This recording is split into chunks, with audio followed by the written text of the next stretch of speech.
প্রিয় শিক্ষার্থী বন্ধুরা, আশা করি সবাই ভালো আছো। সবাইকে আমাদের চ্যানেলের পক্ষ থেকে জানাই শুভেচ্ছা ও স্বাগতম। উপসহকারী প্রকৌশলী ত্রিপুরা জব প্রিপারেশনের শিক্ষার্থীদের জন্য প্রতি সপ্তাহে যে মডেল টেস্ট নিয়ে থাকি, আজকের ক্লাসে আমরা সেই মডেল টেস্ট 1-এর সমস্যার সমাধান করব। আর তোমরা যারা মডেল টেস্ট দিতে চাও তারা নিচের যে গ্রুপটি রয়েছে সেই গ্রুপটিতে জয়েন করে বিস্তারিত জেনে নিতে পারো। তো দেখো, মডেল টেস্ট 1-এ আমরা প্রথম যে প্রশ্নটি করেছিলাম, calculate I1, I2 and I3 in the following circuit. এই সার্কিট থেকে আমাদেরকে I1, I2 এবং I3 মান বের করতে বলা হয়েছে। এখন এই সার্কিট থেকে কীভাবে I1, I2 এবং I3 মান বের করবো সেই পদ্ধতি বলা হয়নি। এজন্য আমরা চাইলে KVL, KCL বা সুপারপজিশন থিওরেম বা আদার্স অন্য কোনো ফর্মুলা ব্যবহার করে আমরা খুব সহজেই করতে পারি।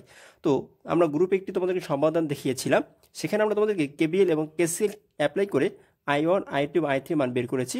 আজকে আমরা তোমাদেরকে দেখাবো সুপারপজিশন থিওরেম ব্যবহার করে কিভাবে আমরা I1, I2 এবং I3 মানটি বের করতে পারি। তো দেখো, সুপারপজিশন থিওরেম যদি ব্যবহার করতে হয় তাহলে এর শর্ত হচ্ছে যে এইখানে কতগুলো সোর্স রয়েছে সেই সোর্সগুলো হিসাব করা, এরপর এই সোর্সের যে কোনো একটি সোর্সকে অ্যাক্টিভ রেখে অপর সোর্সগুলোকে এদের বৈশিষ্ট্য অনুযায়ী অফ করে দেওয়া। যেমন যদি এটি ভোল্টেজ সোর্স হয় তবে এটিকে শর্ট করে দেবো, আর যদি কারেন্ট সোর্স হয় তবে সেটিকে ওপেন করে দেবো। তো আমাদের দেখো এখানে সোর্স রয়েছে দুটি, একটি হচ্ছে 5 ভোল্ট আর একটি হচ্ছে 3 ভোল্ট। তো আমরা এই 5 ভোল্টকে একবার অ্যাক্টিভ করবো আর একবার 3 ভোল্টকে অ্যাক্টিভ করবো। এই দুই অ্যাক্টিভ থেকে আমরা ডিফারেন্স কারেন্ট পাবো, সেই কারেন্টগুলোকে আমরা এখানে লিখব। লেখার পরে সেই কারেন্ট থেকে আমরা তুল্য বা মোট যে কারেন্ট আমাদের I1, I2, I3 মান বের করব।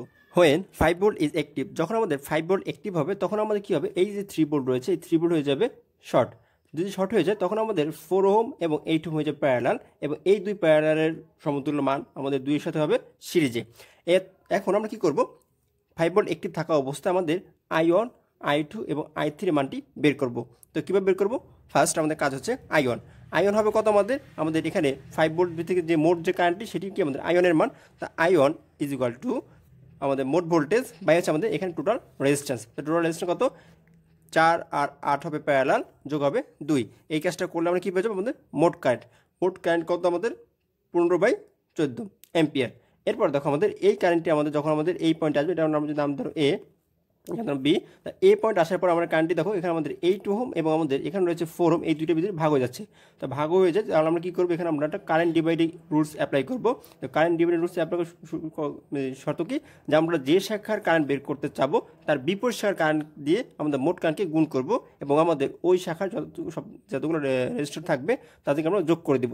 তাহলে দেখো এখানে আমাদের 15/14 এটা হচ্ছে আমাদের মোট কারেন্ট, ইন্টু আমরা যদি এই মুহূর্তে ধরো এই 8-এর কারেন্ট বের করতে, তাহলে বিপরীত কত আমাদের 4, এই 4 দিয়ে গুণ দিয়েছি, এবং আমাদের এখানে টোটাল ব্রাঞ্চের কারেন্ট যে রেজিস্ট্যান্স সেটি কত আমাদের 8 ওহম আর কত 4 ওহম। তো এই দুটো আমরা যোগ করে দেবো, 4 + 8। তাহলে আমরা এখান থেকে আমরা I2 কারেন্টটি পেয়ে যাবো। এবং অবশ্যই এই কারেন্টগুলোকে সবসময় প্রাইম দিতে হবে প্রথম শর্তের জন্য। প্রথম সোর্সের জন্য আমরা কারেন্ট পাচ্ছি I1 প্রাইম, I2 প্রাইম এবং আমাদের I3 প্রাইম কত হবে আমাদের, আমরা যেহেতু এই কারেন্টে পেয়ে গেছি তাহলে এই দুই কারেন্ট থেকে যদি আমরা এই কারেন্টে বিয়োগ করে দিই তাহলে আমরা কী পাবো, I3 কারেন্ট পেয়ে যাবো। এখান থেকে আমরা I3 = 5/7 লিখতে পারি। সিমিলারলি যখন আমরা আবার কী করবো, 3 ভোল্ট অ্যাক্টিভ করে দেবো, তখন আমরা বলতে পারি এই 5 ভোল্ট কী যাবে, শর্ট, অর্থাৎ এরকম শর্ট হয়ে যাবে। যদি শর্ট হয়ে যায় তখন আমাদের 2 ওহম এবং 8 ওহম প্যারালাল হয়ে যাবে, এই দুইয়ের প্যারালালের মানের সাথে আমাদের এখানে যে 4 ওহম রয়েছে সিরিজ হয়ে যাবে। তাহলে এখান থেকে আমরা যদি মোট কারেন্ট বের করতে চাই, অর্থাৎ 3 ভোল্ট অ্যাক্টিভ থাকা অবস্থায়, তাহলে আমরা লিখতে পারি I3 প্রাইম কী করবে, এখানে লিখবে এভাবে যে 3/8 প্যারালাল 2 প্লাস আমাদের এখানে কত রয়েছে 4। তা এই কাজটি করলে আমাদের এখান থেকে I3 যে কারেন্ট সেই কারেন্টটি বের হয়ে আসবে। আমাদের I3 মানটি হবে কত, 15/28 অ্যাম্পিয়ার।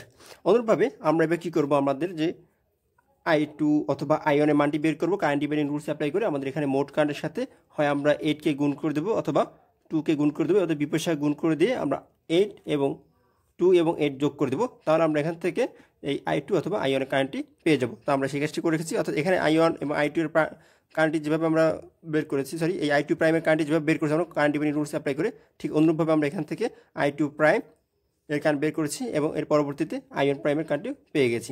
এরপর দেখো আমাদের এখানে যে কারেন্টের যে ডিরেকশন রয়েছে সেই অনুযায়ী আমরা যদি লিখি, আমাদের এখান থেকে যখন 5 ভোল্টের ভিতর দিয়ে যে কারেন্টটি সেটি কি আমাদের এখান থেকে যাচ্ছে, ওকে।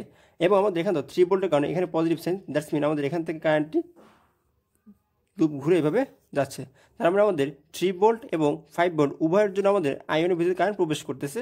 দ্যাটস মিন আমাদের এখানে যে দুটি কারেন্ট আমরা পেয়েছি সেই দুটি কারেন্টের যদি ডিরেকশন আমরা দেখাই সেম ডিরেকশন হবে, মনে করি যাচ্ছে আয়ন এবং 3/7। তাহলে এই দুই কারেন্ট কি হবে আমাদের মোট কারেন্ট যোগফল। তাহলে আমাদের আয়ন কারেন্টটি হবে আমাদের 15/14 অ্যাম্পিয়ার প্লাস 3/7 অ্যাম্পিয়ার, এই দুই কারেন্টের যোগফল 1.5 অ্যাম্পিয়ার। এরপর দেখো আমাদের I2 বেলায় কী হচ্ছে, আমাদের এখান থেকে 5 ভোল্টের সময় আমাদের কারেন্টটি প্রবেশ করতেছে অর্থাৎ যাচ্ছে।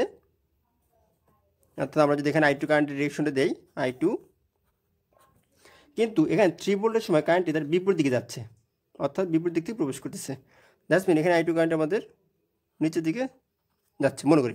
তাহলে দেখো এই দুই কারেন্ট হচ্ছে আমাদের বিপরীত ডিরেকশন, এই জন্য আমাদের কী করতে হবে, আমাদের এখানে 5/14 থেকে আমাদের 3/28কে বিয়োগ করতে হবে।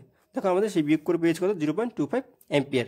এরপর দেখো আমাদের I3 সময় আমার I3 যে কারেন্টটি সে কারেন্টটি আমাদের এখানে 5 ভোল্টের জন্য আমাদের কারেন্টটি যাচ্ছে এবং 3 ভোল্টের জন্য কারেন্টটি যাচ্ছে। দ্যাটস মিন আমাদের এখানে যে দুটি কারেন্ট পাবো সেই দুটি কারেন্টের যোগফল আকারে আমরা আউটপুটে পাবো। I3 হবে আমাদের যে এখানে আমরা যদি ডিরেকশনে দিই 5/7 প্লাস আমাদের 15/28 প্লাস এবং 5/7 প্লাস, তাহলে এই দুই কারেন্টের যোগফল হচ্ছে আমাদের I3 কারেন্ট 1.25 অ্যাম্পিয়ার। তো এইভাবে আমরা খুব সহজে সুপারপজিশন থিওরেম ব্যবহার করে এবং কারেন্টের এই ডিরেকশনগুলো হিসাব করে যোগ বিয়োগ করে আমরা কারেন্টের মানকে বের করতে পারবো। এরপর দেখো প্রশ্ন 2তে বলা হয়েছে ক্যালকুলেট RAB অ্যান্ড I। এই যে সার্কিটটি রয়েছে এই সার্কিটের মোট রেজিস্ট্যান্সের মান এবং এখানে যে I রয়েছে এই I কারেন্টের মানটি বের করতে বলা হয়েছে। তো দেখো আমাদের এই যে সার্কিটটি রয়েছে এই সার্কিটে যদি মোট রেজিস্ট্যান্স বের করতে হয় অর্থাৎ RAB এই দুই পয়েন্টের ভোল্টেজ বের করতে হয়, তাহলে এই সার্কিটটা আমাদের প্রথম দেখতে হবে এটি সিরিজ না প্যারালাল। দেখতে পাচ্ছি এটা আমাদের সিরিজও নয় প্যারালাল নয়, এটি একটি মিশ্র সার্কিট। এই মিশ্র সার্কিটকে আমাদের যদি রেজিস্ট্যান্স বের করতে হয় তাহলে আমাদের কী করতে হবে, এই সার্কিটটিকে সহজ করে নিতে হয় বা এটার ইকুইভ্যালেন্ট একটা সার্কিট অঙ্কন করে নিতে হয়, যাতে করে আমরা খুব সহজে বুঝতে পারি এই সার্কিটের কোন অংশ সিরিজে এবং কোন অংশটুকু আমাদের প্যারালালে রয়েছে। এই জন্য আমরা দুটি পদ্ধতি ব্যবহার করে থাকি, কারেন্ট মেথড আর হচ্ছে গিয়ে পয়েন্ট মেথড। তো আমরা এখানে পয়েন্ট মেথড ব্যবহার করে খুব সহজে এই সার্কিটটিকে আমরা সহজ করে নিতে পারি। তো পয়েন্ট মেথড করার জন্য আমরা কী করতে হবে, এখানে কতগুলো পয়েন্ট রয়েছে সেগুলোকে প্রথমে নাম্বারিং করে নিতে হবে। দেখো আমাদের এখানে পয়েন্ট রয়েছে মোট কয়টি, 1 2 3 4, অর্থাৎ পয়েন্ট মানে কি বা নোড, যেখান থেকে কারেন্টগুলো ভাগ হয়ে যাবে সেগুলোকে আমরা মূলত পয়েন্ট বলবো। তো দেখো এখানে আমাদের কারেন্টগুলো যাওয়ার পরে আমাদের এই পয়েন্টে আসার পর কারেন্টগুলো ভাগ হয়ে যাচ্ছে, তার মানে এটা আমাদের প্রথম পয়েন্ট হবে। এটা আমরা নাম ধরো বি, না সরি এখানে এ বি আছে, তাহলে আমরা এখানে নাম দিলাম ধরো ডি। এরপর আমাদের দেখো এই পয়েন্টের নাম দিলাম আমরা ধরো ই। এরপর আমাদের দেখো এখান থেকে আমাদের এই পয়েন্টের যে কারেন্ট ভাগ হয়ে যাচ্ছে এটা নাম দিলাম ধরো এফ। এরপর এখানে রয়েছে আমাদের ধরো জি। তাহলে আমাদের এই দেখো আমাদের 4টি পয়েন্ট আমরা 4টি নামকরণ করে দিয়েছি। এরপর দেখো আমাদের কথা হচ্ছে যখন আমরা পয়েন্ট মেথডটি ব্যবহার করবো তখন খেয়াল রাখবো যে একটি রেজিস্টার থেকে অপর রেজিস্টার একটি নোড থেকে অপর নোডে আমরা যখন যাব তখন যদি মাঝখানে বা মধ্যপথে কোনো রেজিস্টার না থাকে তবে ওই দুই পয়েন্ট সেম আমি ডিফাইন করে দেবো। আমাদের এখানে দেখো এফ এবং জি এদের মাঝে কোনো রেজিস্টার নেই, এই জন্য এফ এবং জি হবে সমান। ওকে আচ্ছা, এরপরে আমরা কি করব, এই 4টি পয়েন্টকে আমরা রিড্র করে আমরা এই সার্কিটটিকে এবার সহজ করে ফেলি। দেখো কীভাবে করবো, আমাদের এখানে ডি এবং ই আমরা এখানে অঙ্কন করি, এখানে ডি এখানে ই। এরপর আমাদের দেখো জি এবং এফ, আমরা এখানে লিখে দিলাম জি এবং এফ। ওকে, এরপর আমাদের কাজ হচ্ছে এই যে রেজিস্টারগুলোকে অঙ্কন করে দাও। তো ডি এবং ই এর মাঝখানে রেজিস্টার রয়েছে, ডি এবং এর মাঝখানে আমরা অঙ্কন করেছি 1.5। এরপর দেখো ডি থেকে জি কত 2 ওহম, আমরা এই হলো গিয়ে ডি থেকে এই হলো জি পয়েন্ট, আমরা এখানে আমরা অঙ্কন করব 2 ওহম। এরপর দেখো ডি থেকে এফ দ্যাটস মিন আমাদের এইটা আমরা কি বলেছি জি এবং এফ সেম পয়েন্ট, তার মানে আমরা এখান থেকে এই ডি এখানে আমাদের এফ, তার মানে এটা আমাদের 4। এরপর দেখো আমাদের ই থেকে জি কত 3, ই থেকে জি দ্যাটস মিন আমাদের এই আমাদের ই থেকে জি, তো জি যা এফ হতা, তো আমরা এখান থেকে লিখতে পারি 3 ওহম। এরপরে ই থেকে এফ কত আমাদের 6, ই থেকে এফ 6 ওহম। ওকে, এরপর রয়েছে আমাদের 1 এবং 5 এই দুটির জন্য আমাদের সিরিজ, বিকজ আমাদের এখানে কারেন্ট কোনো ভাগ হচ্ছে না, একই পথ, তার মানে 1 আর এখানে 5 কত হবে 6, তাহলে এই 6 হবে আমাদের সিরিজ ই থেকে এফ পর্যন্ত, আমরা এখানে 8 রাখবো 6। আচ্ছা, এরপর দেখো আমাদের রয়েছে কত এ থেকে ডিতে একটা রয়েছে, এ থেকে ডিতে 10 ওহম। দেখো আমাদের সার্কিটটি রিড্র করা শেষ এবং আমরা খুব সহজে বলে দিতে পারি এখানে আমাদের 6 প্যারালাল রয়েছে এরপর আমাদের 6 এর সাথে প্যারালাল রয়েছে, তার সাথে আমাদের 3, এখানে 3ও প্যারালাল রয়েছে। এরপর 1.5, এর 1.5 সিরিজে থাকবে, অর্থাৎ এই অংশের প্যারালাল করার পর যা আসবে তার সাথে 1.5 সিরিজে। এরপরে তার যে রেজাল্ট আসবে তার সাথে 4 এবং 2 হবে প্যারালাল, এবং সর্বশেষ 10 এর সাথে হবে আমাদের সিরিজ। ওকে, তো এইভাবে আমরা খুব সহজে এই সার্কিটটিকে রিড্র করে নিতে পারি। তারপর আমরা এখানে মানগুলো বসেছি, দেখো 3, 6, 6 প্যারালাল, এরপর 1.5 এর সাথে যোগ, 1.5 এর সাথে যোগ, এরপর এই মানের সাথে আবার আমাদের যে 2 এবং 4 প্যারালাল হবে, তার সাথে আবার 10 যোগ। এই দেখো 2, 4 প্যারালাল, এরপর আমাদের 10 সিরিজে, তাহলে আমাদের এখানে কত 10.92 ওহম। ওকে, আচ্ছা, এরপর দেখো আমাদের বলা হচ্ছে এখানে আই কারেন্ট কত হবে। যেহেতু এখানে আমাদের কোনো ভোল্টেজ সোর্স নেই, সো আমাদের এখানে কোনো কারেন্টও থাকবে না। Here is no current so that source voltage absent, এখানে সোর্স ভোল্টেজ অনুপস্থিত, এর জন্য আমরা এখানে কোনো কারেন্ট পাচ্ছি না। আর এখানে এই আরএবির মানটি ক্যালকুলেটর আমরা খুব সহজে করতে পারি। সেটি কীভাবে করবো, এই কাজটি করার জন্য আমাদের কী করতে হবে, প্রথম কতগুলো ফার্স্ট ব্র্যাকেট এভাবে দিয়ে দেবো। দেওয়ার পরে আমরা এখানে লিখব যে 10, এরকম 10 প্লাস, এরপর আমাদের এই 2, 4 যেহেতু প্যারালালে, আমরা এখান থেকে হিসাব করবো। 10 প্লাসটা পরে দেই যে 3 inverse plus 6 inverse plus 6 inverse whole inverse. তাহলে আমাদের কী হবে, এই অংশটুকু প্যারালাল মান আমরা পেয়ে যাব, তার সাথে 1.5 যোগ প্লাস 1.5, এই মানটি যোগ হওয়ার পরে যা আসবে তার সাথে আমাদের কত হবে 2 এবং 4 প্যারালালে। তাহলে এটাকে আমরা হোল ইনভার্স করে দেবো, whole inverse plus 4 inverse plus 2 inverse, এইটুকু আমরা কী করে দেবো, হোল ইনভার্স করে দেবো। হোল ইনভার্স করে দেওয়ার পরে আমরা কী করবো, প্লাস 10 প্লাস 10, এবার আমরা কত ফার্স্ট ব্র্যাকেট দিয়ে দেবো, এবার ইকুয়াল চাপ দেবো, দেখো আমাদের রেজাল্ট চলে আসবে 10.92। এই হচ্ছে আমাদের 10.92 ওহম যে রেজিস্টার মান, ক্যালকুলেটর আমরা খুব সহজেই বের করে নিতে পারি। এরপর আমাদের 3 নম্বর প্রশ্নে কি চেয়েছিল, দেখো যে ফাইন্ড আই অ্যান্ড VAB। এই যে সার্কিটটি রয়েছে, এই সার্কিটে আমাদের মোট কারেন্টের মান এখানে এই আই বের করতে বলা হয়েছে, এবং আমাদের এই এ এবং বি, এই 2 পয়েন্টের ভোল্টেজ বের করতে বলা হয়েছে। দেখো আমরা যখন VAB বের করব তখন কিন্তু এটা 2টি পার্টে ভাগ হয়ে যাচ্ছে, অর্থাৎ আমাদের লেফট একটি পার্ট, রাইট একটি পার্ট। তো এই 2 পার্টের যে কোনো একটি পার্টে আমরা যদি কেভিএল ইউজ করি তাহলে আমরা খুব সহজেই এই VAB বের করতে পারবো। কিন্তু সমস্যা হচ্ছে যখন আমরা কেভিএল ব্যবহার করবো তখন আমাদের 5 এর এবং এখানে 3 এই 2 পয়েন্টের ভোল্টেজ ড্রপটা বের করা, মানে 2 রেজিস্টারের ভিতরে ভোল্টেজ ড্রপটা বের করা দরকার। সেটি বের করার জন্য কী প্রয়োজন হবে, এখানে কারেন্টের মান। এর জন্য আমরা প্রথমে কারেন্ট বের করবো, অর্থাৎ এখানে আমরা এটাকে ইগনোর করে আমরা এই টোটালটাকে এটাকে লুপ কল্পনা করবো প্রথমে, সেখান থেকে আমরা এখানে আয়ের মান বের করবো। সেই আয়ের মানের সাহায্যে পরবর্তীতে আমরা এইখানে কেভিএল অ্যাপ্লাই করে যে কোনো একটি লুপ ধরে আমরা খুব সহজে VAB বের করতে পারবো। অ্যাপ্লাইং কেভিএল, এখানে যদি আমরা সাইন ধরি, দ্বিতীয় সাইন ধরেছি এখানে আমরা, তাহলে আমরা কি লিখতে পারি যে 30 শেষ সাইন 30 minus 3i plus 10 volt minus 5i minus 8 volt. এখানে আমরা হিসাব নিকেশ করি, তাহলে এখানে আসবে 32 মাইনাস 8i ইকুয়াল টু 0, তাহলে আমরা লিখতে পারি i equal to 4 ampere. That's mean আমাদের এখানে কারেন্টের মান কত, আমাদের 4 অ্যাম্পিয়ার। এরপর আমরা কি করব, আমরা যদি এই অংশে কেভিএল অ্যাপ্লাই করি অথবা এই অংশে, তাহলে এখান থেকে আমরা খুব সহজে VAB বের করতে পারি, অর্থাৎ VAB minus 5i minus 8 volt. তাহলে আমরা আইয়ের মান জানি কত 4, তার মানে এই এখানে ভোল্টেজ কত আমাদের আমরা জানি V ইকুয়াল টু I, আর আইয়ের মান যেহেতু 4 আর এর মান যেহেতু 5, তাহলে কত 4 5 20, এখানে আসবে গিয়ে 5 × 4 প্লাস 8 28 ভোল্ট, এই আমাদের VAB এর মান।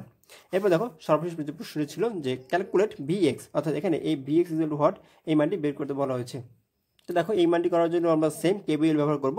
তো তার আগে আমরা যদি জানি যে V equal to IR, that's mean এখন আমরা যদি VX বের করতে চাই, VX অর্থাৎ এই অংশটুকুর ভোল্টেজ কত হবে, আমরা লিখতে পারি VX equal to 5i, because এখানে আমাদের রেজিস্টার মান আছে 5, যদি আমাদের একটা সিরিজ সার্কিট, এখানে আমরা জানি কারেন্ট কী হবে সমান, তাহলে আমরা লিখতে পারি 5i, VX is equal to 5i। ওকে, এরপর যদি আমরা কেভিএল ব্যবহার করি তাহলে কী লিখতে পারি, যদি প্রথম সাইন নেই, minus 15 volt plus 1 × I plus 2VX, এটা 2VX প্লাস আমাদের 5i, এখন 5i প্লাস এখানে আছে কত 2i। এরপর আমরা যদি এখানে ইকুয়েশনটাকে সলভ করি, এখানে আমরা খুব সহজে এখান থেকে আমরা এই VX এর মান অলরেডি দেন আমরা নন ইনভার্টিং অপারেশন অ্যামপ্লিফায়ার অপারেশন কার্যকরণ নিয়ে আলোচনা করব। তো সেই পর্যন্ত দেখার আমন্ত্রণ জানিয়ে আজকের মধ্যে এখানে শেষ করছি। এখানে আমরা যদি যোগ বিয়োগ করি তাহলে এখানে i এর মানটা আসবে ওভারঅল 15/18, অর্থাৎ 0.83 অ্যাম্পিয়ার। তাহলে আমরা এখান থেকে যদি VX is equal to 5i এর মানটি বসিয়ে দেই, তাহলে আমাদের চলে আসবে 4.16 ভোল্ট। এই হচ্ছে আমাদের ডিপার্টমেন্টের যে সমস্যাগুলো ছিল সেগুলোর সমাধান। এরপর আমরা কিছু নন প্রশ্ন করেছিলাম, দেখো বলা হয়েছে 5 এতে ট্রান্সফরমার অয়েলের বাণিজ্যিক নাম কী ছিল? উত্তর হবে পাইরানল। এরপর বলা হচ্ছে কোন অঞ্চলে সবচেয়ে বেশি বিদ্যুৎ উৎপাদন করা হয়? উত্তর হবে সিলেট। এরপর বলা ছিল এনএলডিসি এর পূর্ণরূপ কী এবং এর প্রধান শাখা কোথায় অবস্থিত? উত্তর হবে ন্যাশনাল লোড ডিসপ্যাচ সেন্টার এবং এর যে প্রধান নগর সেটি হবে আফতাবনগর, ঢাকাতে। এরপর বলা হচ্ছে ননের যে উপরোধ শব্দের অর্থ কী হবে? উত্তর হবে অনুরোধ। ছয়ের বিতে বলা হয়েছে ডাইভালগের বাংলা পরিভাষা কী হবে? উত্তর হবে প্রকাশ করা।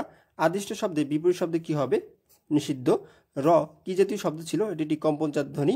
বাক্যের ক্ষুদ্রতম একক হচ্ছে শব্দ। সন্ধি বিচ্ছেদ করো। নিরোগ, নি যোগ রোগ, নিরোগ। দ্বৈপায়ন, দ্বীপ যোগ অয়ন, এটি হচ্ছে আমাদের দ্বৈপায়নের শব্দ, সন্ধি বিচ্ছেদ। লবণ শব্দের বিশেষণ রূপ কী ছিল? উত্তর হবে লবণাক্ত।